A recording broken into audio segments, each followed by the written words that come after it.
বলেন তো দেখি, আপনার আমার নবীর পরে কি আর কোনো নবী দুনিয়াতে আসবে?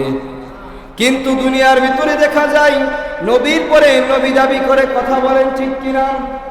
নবীর পরে নবী দাবি করেন ওই গোলাম আহমদ কাদিয়ানী দাবি করেন যে সে নাকি নবীর পরে নবী, তার কাছে নাকি ওহী নাজিল হয়। নাউজুবিল্লাহ। এই জন্য বলা হয়েছে যে নবীর হক চারটা। কয়টা হক?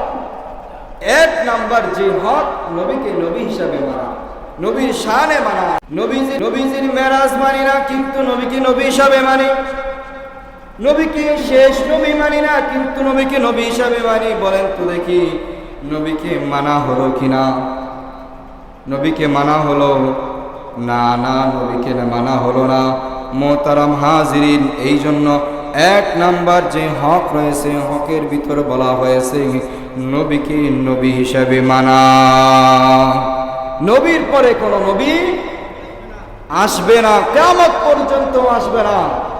আল্লাহ নবী সাল্লাল্লাহু আলাইহি সাল্লাম বলেন যে আনা খাতামুন নাবিয়্যিন লা নাবিয়্যা বাদি।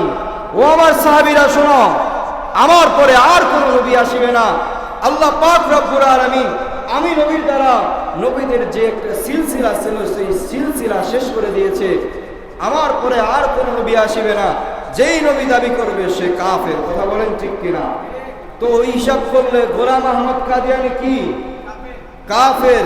গোলাম আহমদ কাদিয়ানী দাবি করে সে নাকি নবীর পরে নবী। আর তাদেরকে বলতে চাই, যারা গোলাম আহমদ কাদিয়ানীর অনুসারী আছে তারা হচ্ছে কাফের। গোলাম আহমদ কাদিয়ানী স্বয়ং কাফের। বাংলাদেশে আইন পাশ হলেও কাফের, আপনি মানলেও কাফের, না মানলেও কাফের, কারণ সে নবীর পরে নবী দাবি করছে। কথা বলেন ঠিক কিনা?